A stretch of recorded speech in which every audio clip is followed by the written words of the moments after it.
सन 1876 आज़ादी से पहले का ये सिक्का जिस पर महारानी विक्टोरिया की तस्वीर छपी हुई है। दोस्तों मैं आज आपको बताऊंगा 1876 में भारतीय बाजारों में इस सिक्के की कीमत क्या थी और आजकल के दौर में इस सिक्के की क्या कीमत है। आखिर हमारा पुराना भारत कैसा था, कैसे रहते थे उस समय भारत के लोग। इन सब बातों से पहले हम आपको बताना चाहेंगे उस समय के भारतीय इतिहास के बारे में। अगर आप सिक्कों को खरीदना या बेचना चाहते हैं तो ये जानकारी आपके लिए काफ़ी उपयोगी हो सकती है, इसलिए बिना स्किप किए हुए इस वीडियो को पूरा देखें। वीडियो अच्छी लगे तो वीडियो को लाइक और चैनल को सब्सक्राइब करना ना भूलें। दोस्तों 1857 में भारतीय क्रांतिवीर मंगल पांडे की फांसी के बाद पूरे देश में क्रांति की ज्वाला भड़क रही थी और लगभग पूरे भारत में मुगलों का राज खत्म हो चुका था। भारतीय लोगों के दिलों में प्रेम था, आपसी भाईचारा था। लोग चौपालों पर घरों के बाहर बैठकर सर्दियों में आग के पास बैठकर घंटों बातें किया करते थे। दोस्तों ये वो समय था जब माचिस पूरे गांव में किसी एक के पास ही हुआ करती होगी। अपने चूल्हे में आग जलाने के लिए दूसरों के घरों से आग लानी पड़ती थी। ये वो समय था जब गांव में किसी के पास भी साइकिल नहीं हुआ करती थी। शहर जाने के लिए पैदल यात्रा करनी पड़ती थी। दोस्तों ये वो दौर था जब लोग गुड़ खाकर और पानी पीकर मीलों पैदल चला करते थे।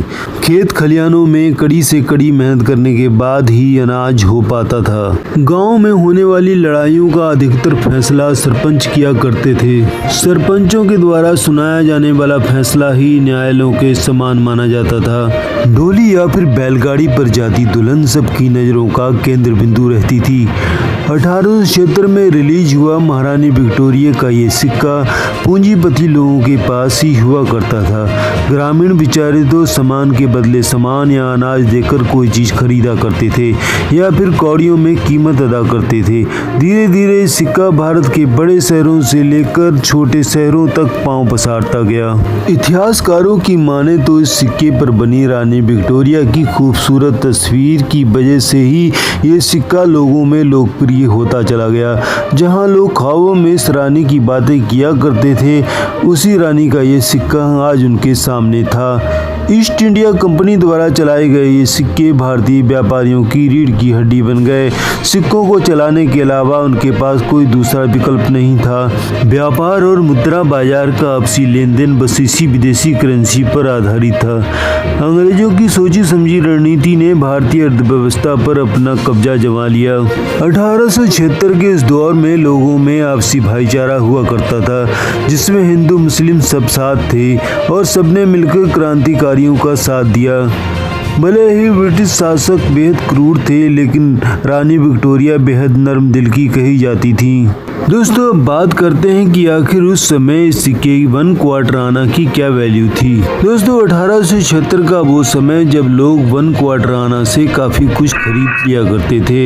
जिस तरह से 500 का नोट चेंज करवाने पर काफी पैसे मिल जाते हैं, उसी तरह से उस जमाने में इस 1 क्वार्टर आना को चेंज करवाने पर बहुत सारी कौड़ियां मिल जाती थी, जिससे लोग खरीदारी किया करते थे। दोस्तों इसी से अंदाजा लगाया जा सकता है कि उस जमाने में इस सिक्के की काफी कीमत रही होगी। लेकिन आजकल के समय में ये सिक्का उस पुराने समय से कहीं ज्यादा वैल्यू रखता है। रानी विक्टोरिया का ये सिक्का 1876 का है, जो कि 148 साल पुराना है। इस सिक्के का 148 साल पुराना होना ही इस सिक्के को कीमती बनाता है। दोस्तों ध्यान से देखिए इस सिक्के को, जिसके एक ओर लिखा हुआ है विक्टोरिया क्वीन और दूसरी ओर लिखा हुआ है 1 क्वार्टर आना इंडिया 1876। लगभग 150 साल पुराना होने के बाद भी ये सिक्का काफी चमकदार और सही कंडीशन में है। रानी विक्टोरिया का ये सिक्का बहुत ही कम लोगों के पास है या फिर विलुप्त होने की कगार पर है। पुराने सिक्कों और पुरानी चीजों को देखने के शौकीन लोग देश विदेश से संग्रहालयों में घूमने के लिए आते हैं और इन संग्रहालयों से महंगी टिकट लेकर पुरानी चीजें, सिक्के, तलवारें आदि सब देखते हैं, क्योंकि विदेशी टूरिस्टों को हमारे देश के कल्चर और एंटीक चीजें देखने की बहुत जिज्ञासा होती है। यही कारण है कि इन संग्रहालयों की कमाई करोड़ों में है और संग्रहालय लाखों रुपए देकर ये सिक्के खरीदते हैं। दोस्तों, अगर आपके पास रानी विक्टोरिया का कोई सिक्का है और आप उसे सेल करना चाहते हैं तो आप उस सिक्के को कोलकाता, दिल्ली, लखनऊ, मुंबई जैसे शहरों में लगने वाले ट्रेड फेयर मेले में बेच सकते हैं। लेकिन इसके लिए आपको खुद जाना होगा। दलालों और धोखाधड़ी करने वालों से सावधान रहना होगा कि कोई कम कीमत पर आपका सिक्का ना खरीद ले, या सरल शब्दों में कहें तो कोई आपको ठग ना ले। दोस्तों, आपको मेरी ये जानकारी कैसी लगी एक प्यारा सा कमेंट करके अवश्य बताएं।